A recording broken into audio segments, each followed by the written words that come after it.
Salut à tous, c'est Motard Geek pour WeAreFPV. On se retrouve sur un petit bandeau, pas le même que d'habitude. Aujourd'hui, c'est une porcherie désaffectée pour tester le nouveau Tiny Hoop de chez eShine, le Trashcan, qui vient concurrencer principalement le Mobule A7 et les versions Pro de chez Beta FPV. Donc, comme d'habitude, on va le démonter dans mon atelier. Je vais vous donner quelques informations sur les différents composants et mon avis à la fin de la vidéo.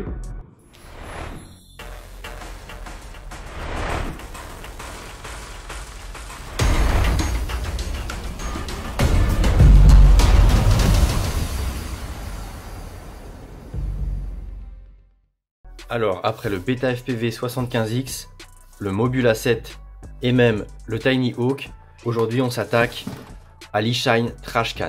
Donc comme vous pouvez le voir, l'eShine Trashcan, il est livré dans une belle petite mallette, donc style emprunté à Emax avec le Tiny Hawk. Donc on va le voir, hein, le Trashcan, il emprunte beaucoup de points positifs des différents quads que je viens de vous montrer. Et au final, la recette est plutôt réussie. Donc dans la boîte en question, qu'est-ce qu'on retrouve? Donc pour je crois entre 80 et 90 €, ce qui n'est pas excessif pour un Whoop 2S avec un processeur F4 et tout ce qui va bien. On retrouve une notice, bon en anglais, mais au moins on a la notice. Ensuite on a un petit peu de spare, donc 4 hélices. Malgré le nombre de lipos que j'ai passé, j'ai pas usé une seule hélice, donc ça c'est pas mal. Par contre j'en ai perdu deux fois, j'en ai perdu une sur des crashs, pas en vol. Mais bon, c'est pas bien gênant. Donc on a les 4 hélices, une petite clé Allen qui sert à venir dévisser la caméra de chaque côté pour pouvoir l'incliner. Donc point positif, la caméra est inclinable. Une petite clé pour démonter les hélices, une pigtail, donc celle qui est fournie de base c'est la XT30 et c'est celle-ci en JST-PH qui est montée. Deux petits autocollants qui j'imagine servent à venir coller en dessous de la nacelle pour maintenir les lipos qui par défaut tiennent pas du tout dedans, je vous montrerai par la suite. Une quatrième hélice et on a même 3 types de vis pour les différentes vis à utiliser sur le châssis et un petit adaptateur pour utiliser la pigtail JST 2S en 1S. Donc ça c'est pratique, ça permet de fermer le circuit et d'alimenter le quad. Donc voilà, on a un packaging qui est quand même super complet et c'est pas fini, je vais vous montrer tout ça. Je range juste les petites vis histoire de ne pas les perdre. Voilà, ça va aller là pour le moment. Donc c'est livré avec 4 batteries, donc soit à utiliser à l'unité en 1S, soit en 2S. Donc ce sont des lipos de marque eShine, des 300 mAh en HV, avec un taux de décharge de 40 à 80 C, donc ce qui est pas trop mal pour ces petites lipos. J'ai pas trop volé avec le JST PH, je suis passé rapidement en XT30, mais elle fonctionne plutôt bien. Après je sais pas ce qu'elles valent en termes de durée de vie. Ensuite, là on a, y a encore des vis, donc c'est pas tout, il y en a plus que ce que je vous ai montré, j'en avais déjà perdu au fond de la boîte. On a encore de vis, enfin voilà, c'est bon à savoir qu'il y a du spare. En termes de visserie, je crois qu'au fond c'est tout, non encore une vis. Une petite vis, de toute façon on a tout le détail sur le site. Et encore une vis, donc j'ai perdu pas mal de choses. Bref, un petit tournevis qui permet de venir démonter la canopie, donc on va s'en servir après, je vais le garder. Et un chargeur USB, donc là-dessus ils ont fait des économies d'un point de vue coque, ils auraient quand même pu mettre quelque chose. Mais bon, le chargeur a le mérite d'être là, ça permet de charger les lipos à l'unité en USB.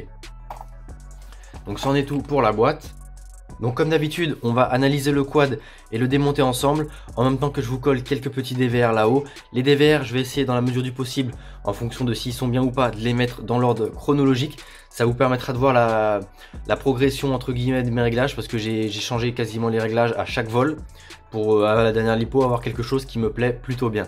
Donc le quad, le voilà, il ressemble pas mal au Beta FPV, de toute façon à tout ce qu'on peut voir en termes de hoop. Le châssis, il a quand même morflé pas mal. Pour l'instant, j'ai encore rien cassé du tout, pas une seule pièce du châssis. Donc ça, c'est plutôt pas mal. Après, par contre, on a une canopie qui, elle, voilà, vous allez le voir rapidement. Vous voyez, elle est très souple. Donc déjà, ça génère du gelo. C'est pas génial par défaut. Ensuite, là, la caméra est relativement tiltée. Et elle est très proche de l'AFC. Et moi sur un crash où j'ai tapé là, elle est venue taper contre l'AFC et la caméra est morte. Vous le verrez après au démontage pourquoi. Donc la canopie, point noir principal sur le Trashcan à mon goût. En termes de gelo, vous avez dû le voir sur les réseaux sociaux, sinon je vous en mettrai une petite quelque part là-haut rapidement. Voilà, j'ai collé de la mousse là, ce qui fait que les DVR sont quand même relativement propres par rapport à tout ce que j'avais pu voir jusque là, qui moi m'inquiétait beaucoup en termes de rendu d'image, aussi bien pour le vol que pour les DVR. Donc ensuite on a les hélices, donc celles-ci sont rouges, celles en spare sont noires, donc ça c'est au choix pour ceux qui aiment bien accorder un peu d'importance aux couleurs du quad. Les hélices ce sont des classiques 40 mm, elles ressemblent comme deux gouttes d'eau à celles du Beta FPV et du Mobula, donc je pense qu'il n'y a pas de grosse différence là-dessus. On a prévu tester les TBS qui sont sortis en quadripale et en tripale, donc on vous fera des retours là-dessus. Les hélices, elles sont montées sur des moteurs, on les voit pas forcément très bien là à la caméra. On a du 15 000 kV, si le focus veut bien se faire. Bref, c'est pas le plus important de le lire. Ce sont des 0803 en 15 000 kV et donc qui tournent en 1S ou 2S. Ensuite, si on continue de faire le tour du châssis, on a des LED qui sont livrés d'origine. Donc ça, c'est super bien. Enfin, c'est pratique, hein, surtout quand on vole à plusieurs. Elles sont paramétrables. Il y en a 5 et au milieu, voilà, petit rappel au nom du quad. Trashcan, la poubelle. Pour la petite anecdote, hein, j'ai pas trop suivi le truc, mais je crois que le nom a été choisi sur les réseaux sociaux avec des votes et des propositions de la communauté. Je pense que certains ont dû se foutre un peu de la gueule d'e-Shine, mais eux ils ont pris ça à la dérision et ils ont choisi le pseudo qui avait été voté le plus massivement voté, donc c'est plutôt rigolo. Et en plus ils poussent le vis là avec cette petite poubelle, donc pourquoi pas. Et en plus finalement la petite poubelle, bah elle vole pas trop mal. Et donc dernier point extérieur comme ça, c'est la nacelle. Donc comme je vous le disais, elle tient très peu les batteries qu'il faut que je récupère. Donc voilà, si je mets une batterie là, hop, et une deuxième, bah, comme vous pouvez le voir, ça tient absolument pas. Si je secoue un peu, voilà, les batteries peuvent tout à fait se barrer en vol, donc ça c'est pas génial. On a mis le petit autocollant là, les premiers vols avec Jérémy, on n'a rien mis d'autre. Ça tenait plutôt pas mal, mais c'était pas optimal, donc faut faire quelque chose quand même pour les batteries.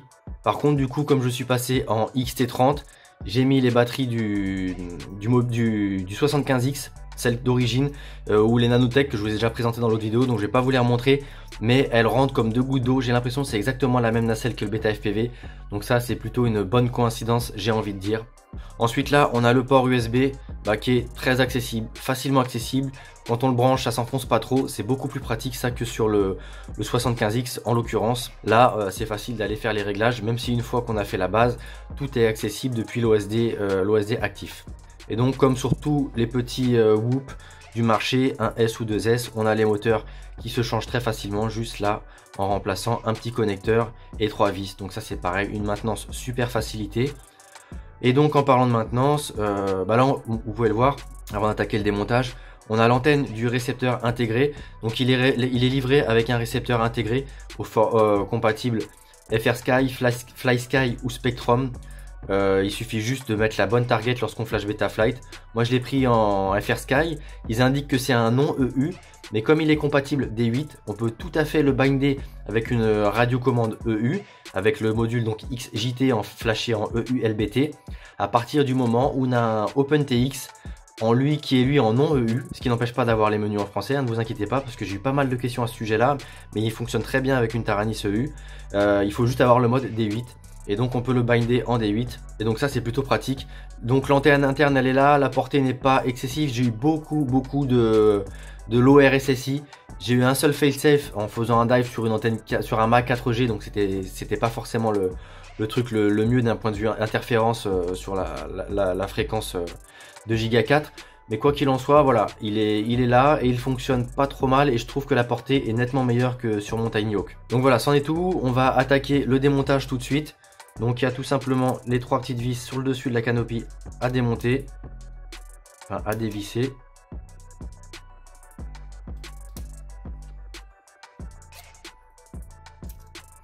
Et donc une fois que les vis sont suffisamment dévissées, on se retrouve... Ah, il m'en manque encore une là qui est pas bien dévissée. Voilà, on se retrouve donc avec la caméra. Donc là, moi, attention, j'ai perdu les vis. Hop, on va les mettre de côté tout de suite. Même si on a du spare, c'est pas la peine de les perdre. Donc on se retrouve avec la caméra que moi j'avais débranchée, puisque comme je vous le disais, elle est cassée. Donc la caméra... Voilà, elle est maintenue dans la canopie avec la partie inclinable par 2 vis BTR. Et donc, moi, elle est venue s'écraser contre la FC. Et je sais pas si on va bien le voir à l'écran. j'ai ce petit composant là qui s'est complètement décalé et la caméra bah elle ne fonctionne plus malheureusement. Donc c'est une EOS classique EOS 2 EOS 2, donc capteur CMOS avec du WDR et 1200 TVL, celle que j'ai mis sur le 75X et qui est relativement réputée dans le monde des tiny whoop, et franchement elle est relativement top pour cette taille là, et pour un petit tiny whoop c'est vraiment nickel. Donc ça, la caméra, rien à dire, c'est super, si ce n'est qu'elle est dans une canopie vraiment trop fragile. Elle ne casse pas mais elle est trop souple, donc du coup j'ai l'eau, ça vient s'écraser sur l'électronique en dessous, c'est pas génial. Donc ça c'est pour la caméra. Juste en dessous, donc la caméra, je vous le disais, je l'ai pas dit mais vous l'avez pu le voir, elle se branche sur le VTX avec une petite prise, donc zéro soudure. Le VTX il l'alimente en 5 volts avec un filtre LC embarqué, donc ça c'est pas mal. Ensuite on a le VTX donc juste en dessous, qui lui également se branche à l'AFC directement avec une prise. Donc VTX switchable en 25 mW et 200 mW. Donc ça c'est super parce que 25 mW, même si c'est la limitation en France, on est justement très vite limité. Alors qu'en 200 mW, on a une portée relativement importante, même avec des obstacles. Et pour le coup, c'est même la radio qui coupe avant. En tout cas, moi je fais largement le tour de ma petite maison, je vais à l'étage, j'ai pas trop de glitch, ça marche plutôt bien. Et comme vous pouvez le voir sur les DVR, même en bandeau, ça marche bien également. Donc le VTX pareil, maintenance super facilité, seulement 2 connecteurs. Là on a un bouton de réglage avec des LED qui affichent sur quel réglage on est. Évidemment on voit quasiment rien sous la canopie. Le mieux c'est d'utiliser le Smart Audio puisqu'on peut tout régler depuis l'OSD Active Betaflight.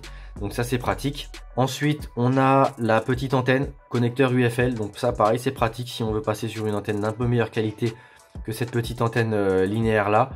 Seul problème que j'ai pu lire sur les réseaux sociaux et sur internet, c'est qu'elle a tendance à se déconnecter. Personnellement, elle ne s'est pas enlevée une seule fois, donc je ne l'ai pas verrouillée, puisque si je continue à voler avec, je pense que je lui mettrai une petite antenne Lollipop. Enfin voilà, donc ça c'en est tout pour le VTX, qui vient tout simplement se poser comme ça à l'arrière du quad et qui se fixe avec la canopie. Donc là c'est pareil, le petit VTX on le met en dessous, et ensuite on a accès à la FC All-in-One.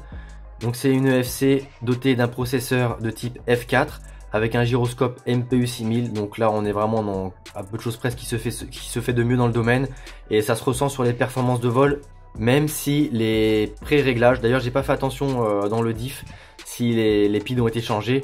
En tout cas les réglages ne sont pas top par défaut, même si ça vole et qu'on se fait tout de suite plaisir, hein. C'est comme le Mobile A7, hein. Il vole, hein, mais c'est pas le top du top en termes de sensation de pilotage. Donc il y a déjà des PID qui tournent sur le web. Moi j'en ai mis à moi que j'ai réglé plus au feeling qu'autre chose. J'ai pas utilisé de méthode, donc c'est pas forcément les meilleurs non plus. D'ailleurs avant d'oublier, donc la FC c'est une F4 Crazy Bee F4 Pro avec différentes targets en fonction du récepteur qu'on veut lui mettre. Et donc elle est livrée en Betaflight 4.00 comme vous avez pu le voir dans mon tutoriel de lundi au sujet de la commande Bind. Et puisqu'on en parle, je vais tout de suite vous afficher les réglages Betaflight à l'écran afin que je vous montre les différentes choses que j'ai modifiées. Donc on va se connecter tout de suite au trashcan. Donc voilà, on est sur le trashcan. Donc sur cette page là, rien de particulier. Sur les ports, j'ai rien changé non plus. Dans configuration, j'ai laissé le régime de ralenti au minimum. J'ai laissé les props out, même si a priori en freestyle c'est mieux d'avoir du props in. J'ai absolument pas, enfin très peu de washout avec le trashcan. Je crois que j'en ai qu'un seul sur tous les DVR que j'ai fait. Niveau loop time, j'ai tout laissé par défaut. J'ai laissé l'accéléromètre parce que des fois je le fais tester, j'aime bien faire tester les tiny. Il y a des personnes qui savent pas piloter et du coup il y a besoin du mode stabilisé. Ici par contre je crois que c'était à 25 par défaut, c'est très peu. J'ai mis 180 pour pouvoir armer le quad dans n'importe quelle position. Au passage, si vous avez besoin du dump ou du diff, par défaut j'ai effectué les deux. Là j'ai changé le nom du modèle. Ici je suis passé de FrSky X à FrSky D pour passer de 16 canaux à 8 et réduire la latence en la divisant quasiment par 2 si on se réfère au dernier tuto sur le RC Smoothing de Topper sur le blog. Ensuite sur cette page j'ai mis l'air mode à permanent, par défaut il était sur un interrupteur.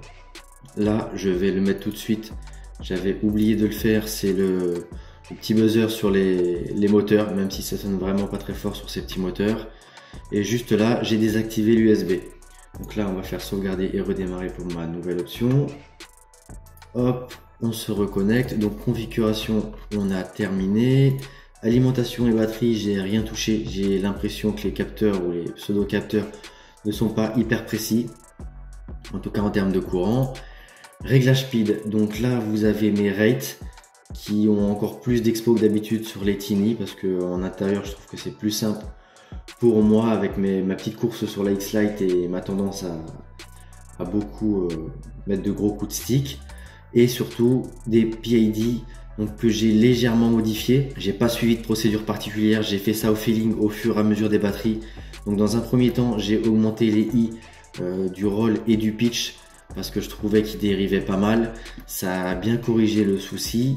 J'avais pas mal de prop wash, donc j'ai augmenté les D. Suite à ça, j'ai tenté d'augmenter légèrement les P. Du coup, ça l'a loqué un petit peu. Même si aujourd'hui, a priori, c'est préférable de tuner avec le feed forward.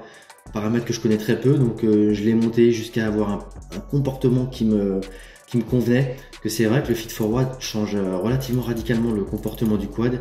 Et je trouve que au-delà de 67, 68 et surtout 70, j'ai essayé jusqu'à 80 je crois. Après j'ai l'impression qu'il obéit plus, il devient mou, enfin il a un comportement particulier et je trouve qu'à 67 c'est pas trop mal, c'est un bon compromis. En tout cas personnellement ça me plaisait bien. Je crois que c'est à peu près tout ce que j'ai changé dans cet onglet là, voilà. Donc c'est très certainement pas optimal encore, mais en tout cas je trouve que ça vole beaucoup mieux. Niveau filtre, j'ai rien touché, j'ai laissé comme c'était par défaut. Et à vrai dire, j'ai même pas comparé à ce qu'on pouvait avoir sur le 75X qui de toute façon n'a pas la même conf. Donc c'est pas forcément transposable. Ensuite, niveau récepteur, j'ai rajouté de la deadband. Moi en général, je mets 5-6 points quels que soient mes confs. Donc là, j'ai remis mes 6 points de deadband. Je vous avouerai que j'ai pas comparé le RC Smoothing par rapport au tuto de Topper parce qu'habituellement je vole en Kiss et c'est vrai que sur Betaflight je me suis jamais trop attardé sur ces options là que je retrouve pas sur Kiss, donc il y a peut-être moyen de faire quelque chose de mieux. Évidemment j'ai vérifié les midpoints et les endpoints, donc de 1500 à 2000 avec un milieu à 1500 microsecondes pour tous les canaux roll, pitch, yaw et throttle. Ensuite ici je crois que c'est tout. Pour les modes, j'ai activé forcément le mode d'armement, le mode horizon, le buzzer, même si j'avais oublié de mettre le beacon sur les ESC, le mode turtle, et voilà c'est tout. Niveau moteur, j'ai rien changé. Pour l'OSD, j'ai mis quelque chose qui me plaisait à peu près, et surtout j'ai laissé les informations là du niveau de gaz. C'est pas mal je trouve pour se rendre compte de la patate du quad. J'ai vu ça sur les DVR de Kebab et j'ai trouvé ça intéressant. La console n'est pas ultra précise et maintenant j'essaye de mettre la valeur moyenne des cellules parce que comme ça permet lorsqu'on vole en 2, 4, 3, 5S d'avoir toujours le même chiffre de référence, même si sur ces petites batteries j'ai l'impression que ça chute très très rapidement. Et surtout j'ai viré cette saloperie là de Crosshair que je déteste. Et encore pire ces barres là que je peux pas avoir moi sur les OSD, aussi bien pour voler que pour regarder. Ici j'ai mis mes deux timers, donc le timer on time je le mets toujours plus long que le timer d'armement parce que des fois je laisse le quad et j'arme pas forcément tout de suite. Et là j'ai laissé quasiment toutes les alertes, j'ai pas touché. Par contre pour les statistiques de vol j'ai laissé que ce qui m'intéressait. Et pour la batterie, je sais plus où c'est. Voilà, j'ai changé la capacité qui était à 2200 je crois de mémoire, donc ça n'avait rien de réaliste pour ce quad. Bandeau LED, j'y ai pas touché. Pour ça, je vous renvoie vers un des derniers tutos de Lexus au sujet des LED sur le 75X si vous en avez besoin. Black box, j'ai rien fait. De toute façon, je crois qu'il n'y en a pas de mémoire. Donc voilà, c'est à peu près tous les réglages que j'ai fait sur Betaflight. Je pense qu'on peut faire quelque chose de mieux ici, mais dans tous les cas de figure, moi ça me convient clairement mieux que d'origine. Et comme vous avez pu le voir sur les DVR, je trouve que c'est relativement propre. Et en plus avec la mousse que j'ai mis sous la caméra, ça ne vibre pas du tout. Donc voilà, c'en est tout pour les réglages Betaflight. Rien de bien compliqué, voilà, des petits PID, quelques réglages de base, et ça vole quand même relativement bien, c'est très agréable à utiliser. L'AFC pour y revenir, donc là on a les soudures quand même qui sont très petites, très proche de la Pictail XT30 d'alimentation. Donc il faut faire attention en soudant tout ça. Tout le reste c'est soudé d'origine. Donc on a le bandeau LED là qui vient se brancher là, les 3 fils, signal et l'alimentation. Bandeau LED également très facile à remplacer puisque c'est un connecteur ici, voilà, à venir brancher. Le bandeau LED c'est la maladie un petit peu hein, sur les Tiny, il a tendance à se décrocher. Donc moi je lui ai mis un petit peu de colle chaude et ça a tenu pas mal de sessions. Sauf qu'à la fin là sur le bandeau que vous voyez sur les DVR, la colle a fini par céder. Donc il suffit d'en remettre. Mais bon, c'est pas un gros point noir, mais le bandeau LED ne tient absolument pas d'origine. Donc pour en revenir à l'AFC, tout est pré-soudé. Donc là, on a le connecteur pour le VTX, caméra OSD. Donc c'est ultra simple, il n'y a rien de compliqué à faire dessus. Donc comme je vous le disais, elle embarque un bec 5 volts avec filtre pour le VTX, un OSD actif. Également un capteur de courant, a priori, en tout cas c'est ce que les specs disent, que j'ai pas trouvé personnellement hyper précis, mais il y a peut-être moyen d'étalonner pour que ce soit un peu mieux. Le processeur F4, le gyroscope MPU 6000 et donc des ESC 4 en 1 qui tournent sur le firmware BLLI S. Ils sont compatibles des Shot 32, ils peuvent encaisser 6 ampères en continu et entre guillemets seulement 7 en burst, c'est pas une grosse différence. Donc voilà, je crois qu'on a abordé tous les détails à aborder sur le banc. L'ensemble, il pèse seulement 33 grammes sans lipo et je crois qu'on est un petit peu moins de 50 avec une lipo 2S, donc c'est très léger. En termes de sensation de vol, il n'y a quasiment aucun washout. Les seuls moments où j'ai réussi à en avoir, c'est sur des gros dives, même pas sur des virages. D'ailleurs de toute façon on est comme vous pouvez le voir, on est en props out, les hélices sont à l'envers, donc c'est orienté anti-washout pour la race, donc sur les gros virages secs. J'en ai pas eu un seul dans ces conditions là. J'ai eu quelques washout sur des gros dives et principalement en fin de lipo quand on a plus trop de puissance, donc c'est vraiment pas grave. C'est bien moins gênant que sur le 75X où j'en ai quand même plus, même si en termes d'agrément de pilotage, je sais pas si vous comprenez ce que je veux dire, mais en tout cas moi quand je suis aux commandes du 75X, j'ai l'impression qu'il me répond mieux, qu'il est quand même plus précis. C'est plus agréable à voler en termes de précision que ce Trashcan qui n'est certainement pas réglé aux petits oignons. Par contre sur celui-ci on a une courbe des gaz qui est beaucoup mieux. On peut le voir, je vole principalement entre 30 et 40% quand je fais mon cruising, ce qui n'est pas le cas sur le 75X. Et le 75X, j'ai dû tuner la courbe des gaz pour avoir quelque chose de plus sympa en dessous des 50%. Mais la courbe des gaz reste moins intéressante. Et en plus de ça, sur le Trashcan, on est beaucoup plus péchu, ça accélère beaucoup plus vite. En termes de pointe, moi c'est pas ce que je recherche. Je pense que le Trashcan est plus rapide, ça doit se jouer à pas grand chose. Mais clairement il accélère beaucoup plus vite. Par contre du coup comme il est plus léger, ça se rapproche moins du 5 pouces je trouve que le 75X. Enfin voilà, c'est différent à piloter, mais les deux sont de très bons quads. Et celui-ci est quand même nettement moins cher et beaucoup plus complet. Donc comme vous avez pu le voir sur les vols, c'est une machine qui fonctionne quand même vraiment bien. On avait quelques vibrations au début que j'ai corrigé, que j'ai tenté de corriger. Il en reste quelques-unes parce que la canopie quand même est très souple. Mais j'ai mis un bout de mousse sous la caméra et ça vibre beaucoup moins. Donc le quad est quand même relativement sain, même si les réglages d'origine de Betaflight ne sont pas à la hauteur de ceux du 75X, parce que j'ai pas de version avec les plus petits moteurs chez Beta FPV. En tout cas c'est pas aussi loqué, aussi précis. Bizarrement on retrouve quelques vibrations et un peu de prop wash, mais sans ça c'est quand même super agréable. Je trouve ça plus agréable que le Mobil A7. C'est une véritable fusée, mais la courbe de gaz est vraiment bien fichue. Et même à l'intérieur dans ma maison, j'arrive à voler sans souci en 2S. Parce que de toute façon, comme vous l'avez vu, j'ai fait la petite modification de la Pictail. J'ai mis la XT30 qui est fournie en plus dans le pack. En parlant de pack, c'est un kit qui est quand même relativement complet, puisqu'on a des hélices de rechange, une petite clé pour enlever les hélices, une Pictail XT30 pour ceux qui voudraient voler uniquement en 2S.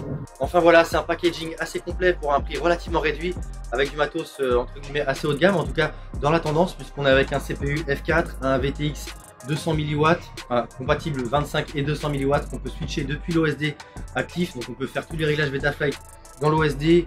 La canopie, franchement je lui ai mis la misère, elle n'a pas encore cassé, donc c'est relativement solide. La nacelle d'origine, elle tient quasiment pas les deux lipo 1S. Par contre, c'est nickel avec les batteries du 75X. Donc ça, c'est vraiment parfait pour moi. Dans le packaging, j'avais oublié les LED. Seul petit défaut, les LED ont tendance à se barrer sur les crashs. J'ai mis de la colle chaude comme je vous l'ai montré sur la vidéo du démontage.